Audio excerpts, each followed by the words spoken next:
मोहतरम सामीन कराम, बुज़ुर्गों, दोस्तों, साथियों, प्यारे बच्चों, मैंने सूरह अलक सूरह नंबर 96 की शुरू की 5 आयतें आप लोगों के सामने पढ़ी है।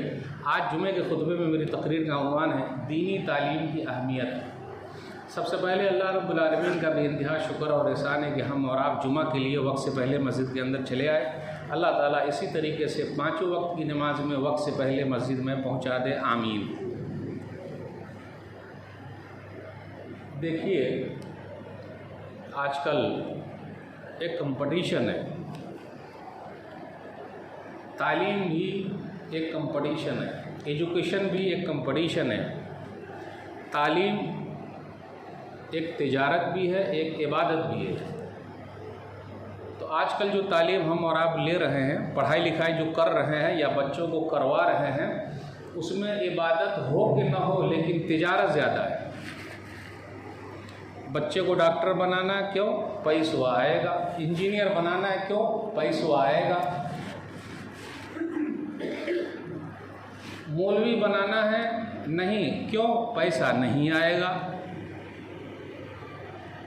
आज दीनी तालीम के बारे में कुछ आपके सामने बात रखें।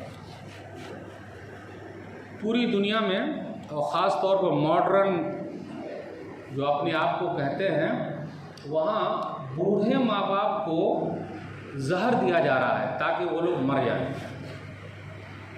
और ये बूढ़े माँ बाप को जहर देने वाले पढ़े लिखे लोग हैं। अल्लाह का शुक्र है ये मौलाना लोग नहीं हैं जो बूढ़े माँ बाप को इंजेक्शन दे दे के मार रहे हैं। अल्लाह का शुक्र है, अल्हम्दुलिल्लाह। ओल्ड एज होम में आप चले जाइए, ओल्ड एज होम मतलब बूढ़े लोगों का घर, चाहे वो भारत का हिस्सा वो हो, बेंगलोर हो, भोपाल हो, हैदराबाद हो या कहीं और हो, मुसलमान भी अपने बूढ़े माँ बाप को ओल्ड एज होम में छोड़ आए हैं। अल्लाह का शुक्र है किसी मौलवी साहब ने अपने बूढ़े माँ बाप को ओल्ड एज होम में नहीं छोड़ा। आजकल लोगों से मिलिए, सब लोग कहेंगे मौलवी साहब अच्छी बहू चाहिए। अरे भाई, अच्छी बहू के लिए अच्छा मदरसा होगा तब ना अच्छी बहू निकलेगी।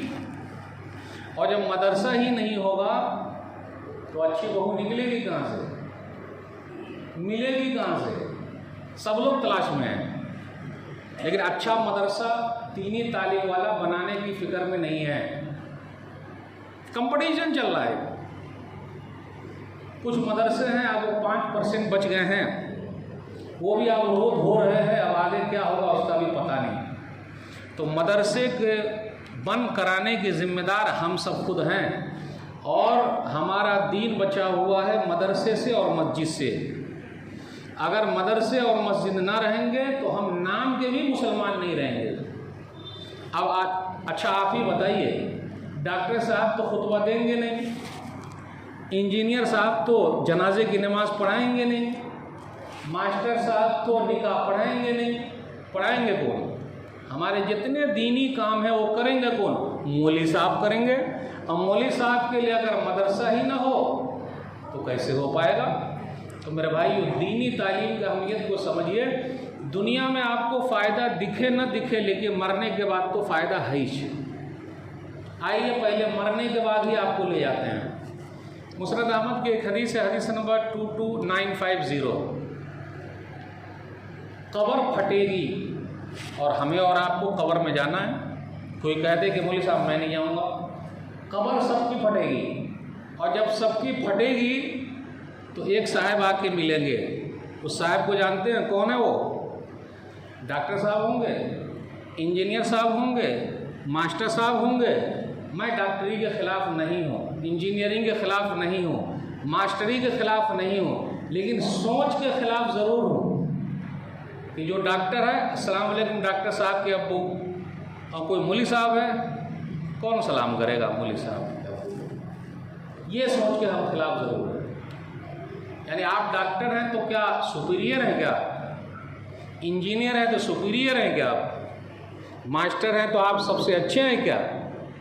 कब्र फटेगी, एक साहब आपके मिलेंगे, और सबसे मिलने वाले हैं जो इसके हिसाब से होंगे। मैं मुस्नद अहमद शरीफ की हदीस सुना रहा हूँ, लंबी हदीस है लेकिन मुख्तसर सुना रहा हूँ। फ़ायदा कितना है दीनी तालीम से जुड़े रहने का और दीनी सोच रखने का। कब्र फटी, एक आदमी आके मिला, बहुत भूखा प्यासा। मुझको पहचानते हैं आप? मैं नहीं जानता हूँ आपको, आप कौन हैं? अरे भाई मुझे भूल गए, मैं तो वही हूँ जिसको आप रात में पढ़ा करते थे। मैंने आपको भूखा प्यासा रखा, नींद से अलग थलग रखा, मुझे पहचानते हैं? मैं कुरान हूँ। याद रखिएगा, जो दीनी तालीम से जुड़ा हुआ है, जो कुरान से जुड़ा हुआ है, कब्र फटते ही पहली मुलाकात कुरान से। माँ बाप से भी नहीं, धन दौलत से भी नहीं, किसी से भी नहीं, कुरान से। अच्छा आप हैं, अरे दुनिया में आपने इतनी मेहनत की और हर ताजिर मेहनत करता है, वो आगे निकलता है। आज मैं आपके लिए कुछ करूँगा। और याद रखिएगा, कुरान जिसके लिए सिफारिश करते हैं, दुनिया की कोई ताकत ऐसी नहीं कि उसकी सिफारिश कबूल ना हो, सोच ही नहीं सकता है।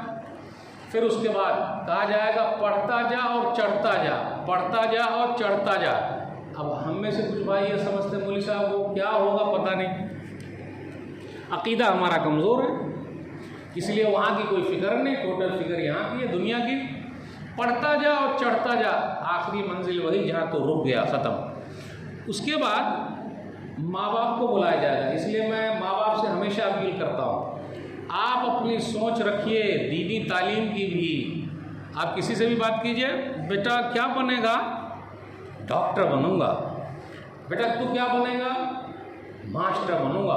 बेटा तू क्या बनेगा? इंजीनियर बनूंगा। अच्छा बेटा तू क्या बनेगा? पुलिस बनूंगा, पुलिस। बेटा तू क्या बनेगा? अरे एक आध तो बोल तो मौलवी बनूंगा। नहीं, ऐसा कहाँ, पता है। फिर उसके बाद हाफिज़ कुरान के माँ बाप को बुलाया जाएगा और दोनों को लिबास पहनाया जाएगा। डॉक्टर साहब के अब्बू अम्मी को नहीं बुलाया जाएगा, इंजीनियर साहब के अब्बू अम्मी को नहीं बुलाया जाएगा, इंजीनियर साहब के अब्बू अम्मी को नहीं बुलाया जाएगा, मास्टर साहब के अब्बू अम्मी को नहीं बुलाया जाएगा। हम तो दुआ करते हैं कि बुलाया जाए, लेकिन नहीं बुलाया जाएगा। बुलाया जाएगा तो कुरान के हाफिज़ के या कुरान के पढ़ने वाले के अब्बू को और अम्मी दोनों को बुलाया जाएगा। अल्लाह लिबास पहना देंगे। फिर वो दोनों कहेंगे बिमा को सीना हाज़ी, हमको काहे को पहनाया जा रहा है? कहा जाएगा बेअख़्ज़ वलदिकुमा अल कुरान, क्योंकि तुम दोनों ने अपने बच्चे को कुरान का हाफिज़ बनाया है। एक जगह मैं था, लोग दावा करते हैं मुझे कुरान से बड़ी मोहब्बत है, लेकिन अभी मेरा वो टॉपिक है ही नहीं, इसलिए मैं उस पर नहीं आऊँगा। वरना अभी 1 मिनट में साबित कर दूंगा कि हमें और आपको कुरान से सिर्फ ज़बानी मोहब्बत है, बकिया नहीं।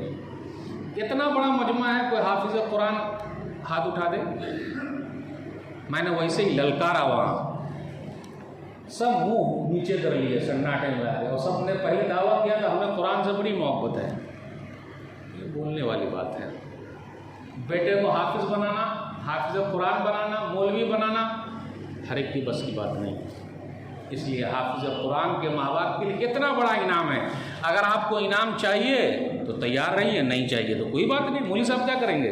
मौलवी साहब बता ही सकते हैं, नबियों ने बताया, सबने बताया, लेकिन दीनी तालीम के फ़ायदे जो बता रहा हूँ वो देख लीजिए। आज हमारी बेटियाँ इधर उधर भाग रही हैं, सबको पता है, कॉलेज में पढ़ रही है। How are you? I am fine, so good, excellent. 50,000 का मोबाइल, 1 लाख का भी मोबाइल, बेटा के पास भी, बेटिया के पास भी।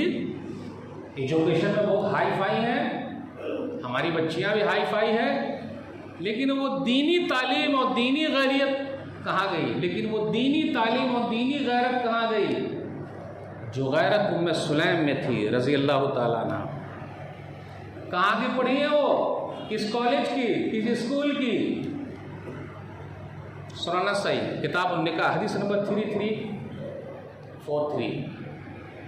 वल्लाहि मा मिस्लुका या अबा तलहा युरद वलाकिन्नका रजुलुन काफिरुन व अना इमरातुन मुस्लिमा। काफ़ी तादाद में भाग रही हैं, पता कीजिए आप। अबू तलहा अंसारी उस वक्त मुसलमान नहीं थे, पैगाम भेजा उम्मे सुलैम रज़ी अल्लाह ताला अन्हा के पास, ये मुसलमान औरत है, वो मुसलमान नहीं है, शादी कैसे हो पाएगी? तो उन्होंने कहा अबू तलहा आपका पैगाम बड़ा अच्छा है, लेकिन मैं तो मुसलमान औरत हूँ, निकाह कैसे होगा? तो तो उन्होंने इस्लाम कबूल कर लिया हो। आज देख लीजिए सर्वे, ऐसे कौन बात करने जाए, बड़े मसाइल हो जाएंगे। अंदर सब चल रहा है, हर घर की कहानी दिख रही है। इल्ला माशाअल्लाह, मैं सबकी बात बिल्कुल नहीं करता, जहाँ का मसला वहाँ बिटिया ने नाक कटा दी। आपने खुद ही मौका दिया, हमने खुद ही मौका दिया ना। दीनी तालीम, दीनी गैरत, दीनी हमीयत, इस्लाम से मोहब्बत, प्यार। इंग्लिश औरतें जो बाहर की हैं वो 20 साल में 15 साल में कुरान पढ़ के मुसलमान हो रही है, और हमारी बेटियां जो है 15-20 साल में कुरान जानती ही नहीं, क्योंकि हम खुद ही नहीं जानते हैं। हमें मोहब्बत है नहीं, हमें सिर्फ पैसे से मोहब्बत है। जो ना करे बाबू भैया, वो करे रुपया। सबसे बड़ा है पैसा पीर, न बाबू न भैया, सबसे बड़ा रुपया। मोहब्बत ज़रूर रखिए, लेकिन दीनी तालीम, दीन से जुड़े रहिए। पैसा कमाइए, कोई हर्ज की बात नहीं, इज्जत चली गई मेरे भाइयों। तो दीनी तालीम का फ़ायदा यह है कि जब कोई बिटिया को ललकारता है तो वो सीधा बोलती है, वो मैं सुलैम बन जाती है। चाहे जो भी हो जाए, सेंध नहीं लगा सकता कोई हमारे घर में। ये तो दीनी तालीम ही की अहमियत है कि जब बड़े बड़े मसाइल पूछने के लिए कोई आया तो आगे यही लोग बढ़े। उम्मत का जितना बड़ा काम हो रहा है, आप देखिएगा, सबसे पहले लोग मौलाना लोगों को ही पकड़ते हैं। फलां जगह पे ऐसा हो रहा है, वहाँ ऐसा हो रहा है, वहाँ। अरे मौलाना ही जिम्मेदार हैं, डॉक्टर साहब जिम्मेदार काहे नहीं है, इंजीनियर साहब जिम्मेदार काहे नहीं है। एक चीज़ और, मैं मदरसे वाले को अब मैं एक मशवरा भी देना चाहता हूँ, ये सब चंदा वंदा छोड़ देने का, NGOs के हवाले कर दीजिए मदरसे। क्यों? NGO चला रहे हैं ना, वो लोग भारी भारी रकम जमा कर रहे हैं। किसके नाम पर? कंबल बांटेंगे, खून देंगे, कुछ और काम करेंगे, खाना खिलाएंगे, और बड़े बड़े पैसे हम और आप जमा कर रहे हैं। उसी में से एक NGO जो है वो मदरसे को भी ले ले। कई जगहों पे हो रहा है, उससे मौलवी की इज्जत भी बची रहेगी और सब कुछ बचा रहेगा। तो अल्हम्दुलिल्लाह साउथ वगैरह में ऐसा हो रहा है। फिर वो चंदे वंदे का मसला ख़त्म, चंदे वो मदरसे चलेंगे, ये तो और गलत बात है। ये तो और गलत बात है कि हमने दीन को कितना भिखारी बना दिया, हमारी तालीम ही भिखारी हो गई, तो बच्चे कैसे निकलेंगे। इसलिए NGOs के ज़रिए अपने मदरसों को चलाइए। जाने उने का सिस्टम ख़त्म, सब कुछ ख़त्म। तो दीनी तालीम को अहमियत दीजिए, और तालीम अपने घर से शुरू हो, मदरसा हमारे यहाँ से शुरू हो, फिर उसका नतीजा देख लीजिए। आइए एक हदीस लेते हैं, सही बुखारी किताबुन निकाह, हदीस नंबर 5063। अनस बिन मालिक रज़ियल्लाहु तआला अन्हु कहते हैं कि 3 आदमी नबी सल्लल्लाहु अलैहि वसल्लम के घरों के पास आए, नबी सल्लल्लाहु अलैहि वसल्लम की बीवियों के पास आए, और उन लोगों ने नबी सल्लल्लाहु अलैहि वसल्लम की इबादत के बारे में पूछा। अब देखिए, घर की औरतें भी इतनी पढ़ी लिखी थी, इतनी जानकार थी, अगर कोई मसला पूछे तो फ़ौरन बता दे। इसलिए मौलवी साहब की बीवी भी मौलवियाँ ही होनी चाहिए, यानी उनको जानकारी होनी चाहिए कि अगर कोई आदमी आया, दरवाज़ा खटखटाया और पूछा, अब मौलवी साहब घर के अंदर नहीं है, तो ये पूछ ले कि बताइए क्या मसला है, तो वो मसला बता भी दे, जानकारी हासिल हो। तो लेकिन आजकल होता है कि आपने यहाँ घर की मुर्गी दाल बराबर, घर में जो अपने पढ़े लिखे लोग होते हैं ना, दीनी तालीम वाले ख़ास तौर पर, तो उसकी बेइज्जती करने वाले खुद उसके घर के लोग होते हैं। वो खुद ही अमल नहीं करते, और शौक़ और जज्बा नहीं है। जैसा शौक़ और जज्बा सहाबे कराम का था, सहाबियात का था। तो बताने का मकसद ये है कि दीनी तालीम की जानकारी होनी चाहिए। तो नबी सल्लल्लाहु अलैहि वसल्लम की बीवियों के पास आए, नबी सल्लल्लाहु अलैहि वसल्लम घर पे मौजूद नहीं है। तो उन लोगों ने पूछ लिया कि नबी सल्लल्लाहु अलैहि वसल्लम कैसे इबादत करते थे, तो नबी सल्लल्लाहु अलैहि वसल्लम की बीवियों ने बतला दिया। कान्नहुम तक़ाल्लूहा, तो उन लोगों ने मामूली समझा, बता दिया तो मामूली समझा। अब आदमी जब पढ़ा लिखा नहीं रहेगा, जानकार नहीं रहेगा, तो वक्त का मुफ्ती बन जाएगा। और अपने यहाँ ऐसे मुफ्तियों की भरमार है, एकदम घूम रहे हैं आराम से, पैदा होते ही हैं मुफ्ती बन के। मुफ्ती से छोटा कोई पैदा नहीं होता अपने यहाँ। यहाँ मौलाना लोग 8 साल 10 साल मदरसे में पढ़ते, पूरी लुंगी फट जाती है, फिर भी कुछ पता ही नहीं कितना इल्म है कि नहीं, लेकिन ये अभी पेट से पैदा हुआ बड़का मुफ्ती है, लंबी लंबी बात करता है। कोई आदमी पूछे मौलवी साहब से कि मौलवी साहब ये फतवा क्या, वो बाजू में खड़ा रहेगा, मौलवी साहब मुँह ताकते रहेंगे, वही जवाब दे देगा। वाह रे मुफ्ती साहब, सर्टिफिकेट की क्या ज़रूरत है, और अपनी यहाँ तो और है भी। अच्छा हुआ आपने 15 साल पढ़ाई में नहीं लगाया, पैसों कमा लिया, फतवा जान गए, कितना फ़ायदा है। अब आप ही बताइए, अगर ऐसे मुफ्ती रहेंगे तो एक फतवा बता ही देता हूँ मैं भी। एक हदीस है, अल-हब्बतुस सौदा, कलौंजी। कलौंजी में, और सुनिएगा, कलौंजी में दीनी तालीम ना होने की वजह से दीम हकीम खतरे जान और नीम मुल्ला खतरे ईमान। कलौंजी में मौत के अलावा हर बीमारी का इलाज है कलौंजी। अरबी में है अल-हब्बा, उसमें प्रिंटिंग मिस्टेक हो गई तो हो गया अल-हय्या। अब किताबी मुफ्ती तो बहुत सारे अपने यहाँ घूम रहे हैं, पता है आपको। हम लोगों के पास खुद कितने लोग वीडियो भेजते हैं कि ये हजरत ने फरमाया है, जो गुतरा और जुब्बे में दिख रहे हैं, ज़रा मसला बताइए। तो अब हम लोग समझते हैं कि गया मौलवी काम से अब किसी काम के लिए बचे उचे नहीं है। तो अल-हब्बा अल-हय्या, हब्बा बा, अल-हय्या या। हब्बा का माना कलौंजी और अल-हय्या का माना सांप। तो अब ये जो पैदाइशी मुफ्ती जो है ना अपने यहाँ जो घूम रहे हैं मेढक की तरह फतवा देते जा रहे हैं, कोई मसला ask me ask me ask me, और हमारे नौजवान उसी को फॉलो कर रहे हैं। जो मदरसे का मीम नहीं जानता, अरबी का ऐन नहीं जानता, कुरान का काफ नहीं जानता, हमारे नौजवानों के दिलों की धड़कन है, धड़कन, जो अरबी का ऐन नहीं जानता। अब क्या किया जाए, सर फोड़ लिया जाए? तो अब अल-हब्बा अल-हय्या तो काला सांप हो गया। तो ऐसे मुफ्ती साहब जो मार्केट में घूम रहे थे बोले काला सांप, उसके अंदर मौत के अलावा हर बीमारी का इलाज है। तो काला सांप मिलेगा कहाँ? तो चलिए ढूंढते हैं। चले गए जंगल में, मिल गया, काला सांप को मार के लिया है, काला सांप को मार के लिया है और खिला दिया। और उसके मानने वाले भी बहुत सारे होते हैं, पता है आपको। खिलाया, खुद भी मरे और दूसरे को भी मार दिया। अल्लाह के वास्ते ऐसे लोगों से बचिए, ये दीनी तालीम की कमी है। और दीनी तालीम अगर हो तो सब मसले मसाइल समझने में बड़ी आसानी हो जाए। अगर हमारे अंदर दीनी तालीम की कुछ भी अहमियत बाकी है तो हमारे अंदर दर्द है, और अगर बाकी नहीं है तो हम अक्लमंद हैं। अक्लमंद मतलब अपना कमाते रहो, अपना कमाते रहो, अपना देखते रहो, अपना देखते, दूसरे जाए चूल्हे बार में, लेना देना उसको। जैसे मिसाल के तौर पर एक आदमी डूब रहा है, तो डूबते डूबते कितने लोग अपना माइक उसके मुंह में ले जाके घुसाते हैं। भाई साहब आप डूब रहे हैं तो कैसा लग रहा है? अक्लमंदी ये है कि भैया वो डूबते को पहले तू बाहर निकाल, खैर खैरियत पूछ, पानी वानी पिला, उसके बाद इंटरव्यू लेना भाई कि आप डूब रहे हैं तो कैसा लग रहा था। तो ये दर्दमंद और अक्लमंद दो आदमी की फाइटिंग चल रही है, तीसरा वीडियो बना रहा है, आप समझ जाइए कि वो अकल वाला है, बड़ा होशियार है। और दर्दमंद नहीं भैया, पहले फाइटिंग छुड़ाने का, उसके बाद बात करने का, फिर वीडियो बनाएंगे क्या है नहीं है। ऐसे लोग मौका देखकर चौका मारना है, लेकिन जहाँ दीनी तालीम होगी तो मौका देखकर चौका नहीं, न छक्का, न एक रन, कुछ भी नहीं लेगा, बोल्ड हो जाएगा खुद, उसको करने की ज़रूरत नहीं। इसलिए उसकी बड़ी अहमियत है, तो उसका ताल्लुक अल्लाह से है। कोई देखे न देखे ऊपर वाला देख रहा है, कोई देखे न देखे ऊपर वाला देख रहा है। वफ़यातुल आयान जिल नंबर 6 सफ़ा नंबर 301 पर एक वाक़या आया कि बेटी उठो दूध में पानी मिला दो। आजकल हम और आप दूध पी रहे हैं, कोई बोलते कि मौलवी साहब मैं दूध पी रहा हूँ, नहीं। पानी पी रहे हैं ना, पाउडर। और माशाअल्लाह अल्लाह से कितना डरते हैं और सुन्नत पर कितना अमल करते हैं।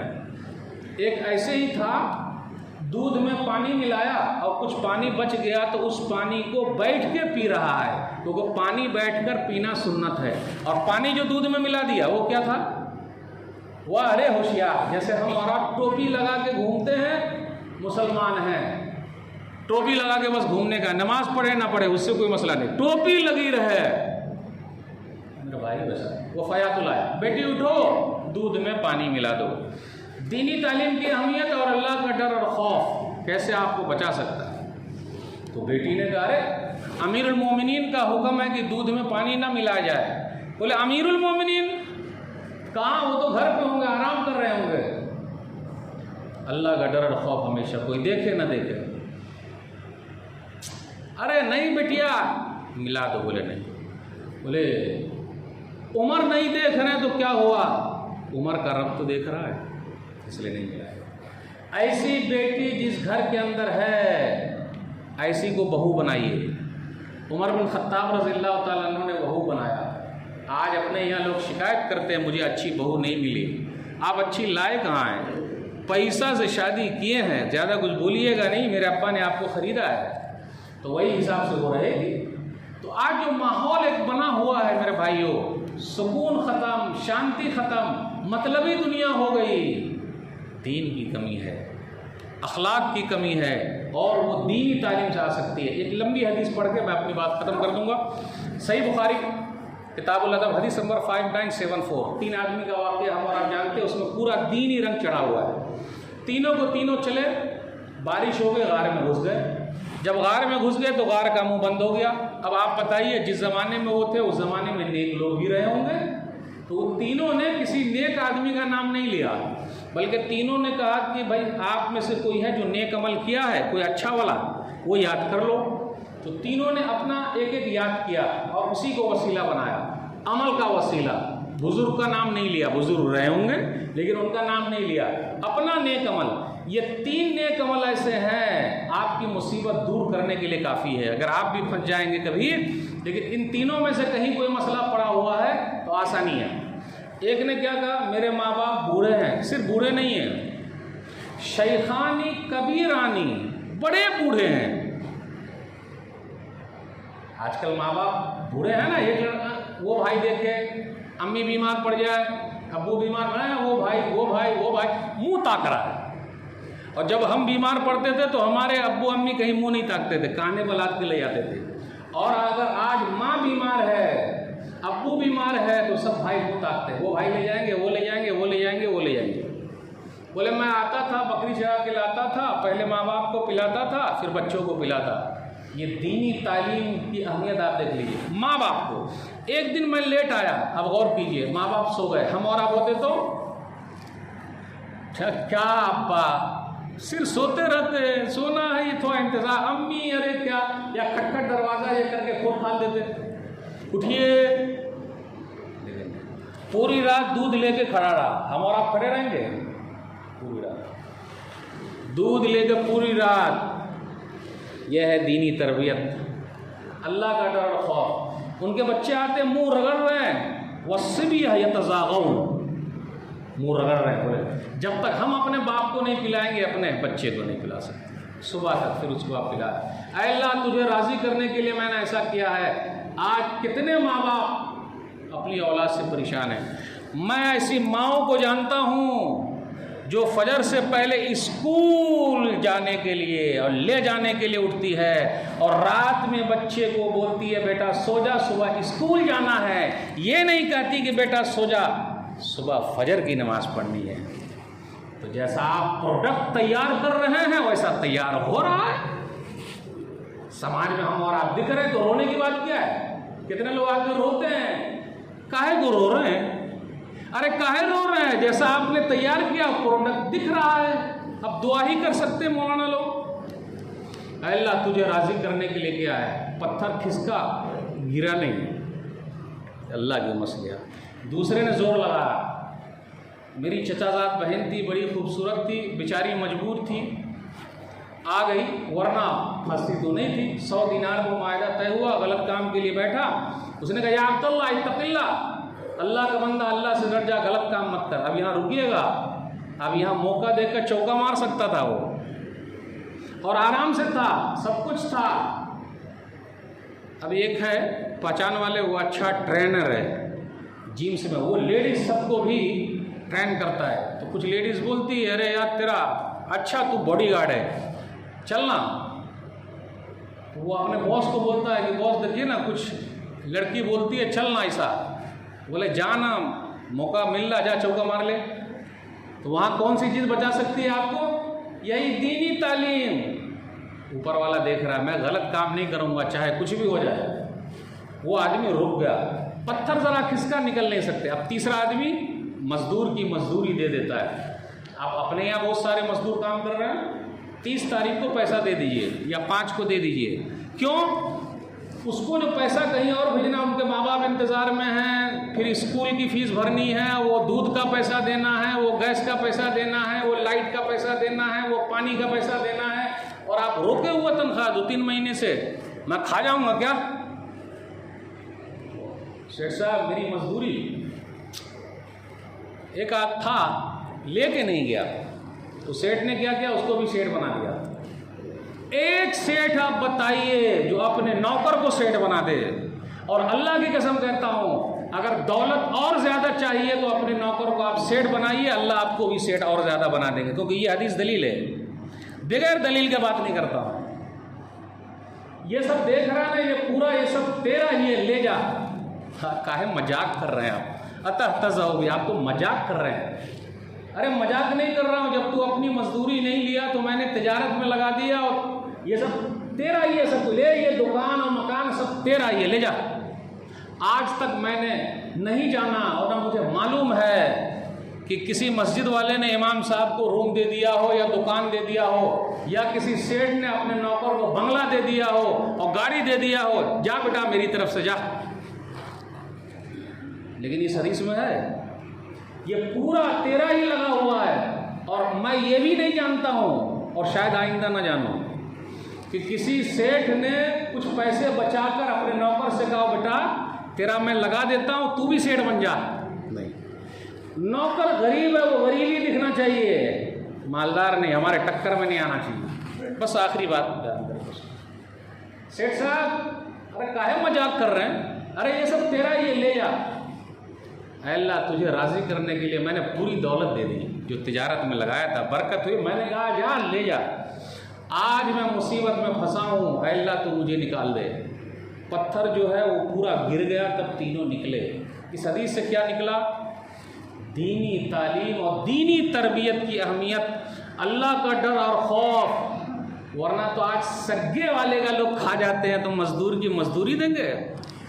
माशाअल्लाह नमाज में बड़े अच्छे हैं, हज पर हज किए जा रहे हैं, उम्रा पर उम्रा चल रहा है, और यहाँ कितने का दबाए बैठे हैं, मामलात में ज़ीरो हैं और इबादत में हीरो हैं। सुभान अल्लाह, सुभान अल्लाह, अल्हम्दुलिल्लाह। हाजी साहब, हाजी साहब, हाजी साहब, अल्लाह के क्या जवाब देंगे पता नहीं, कोई बयान नहीं कर सकता। खैर वो एक अलग टॉपिक है, मैं उसकी तरफ जाना नहीं चाहता। मेरा खुलासा यही था बयान करने का, दीनी तालीम और दीनी तरबियत की अहमियत है, जिसका सुकून दुनिया में भी है, मरने के बाद भी है। समझेंगे फ़ायदा, ना समझिएगा आपका नुकसान। रोइएगा मौलवी साहब के पास आकर तो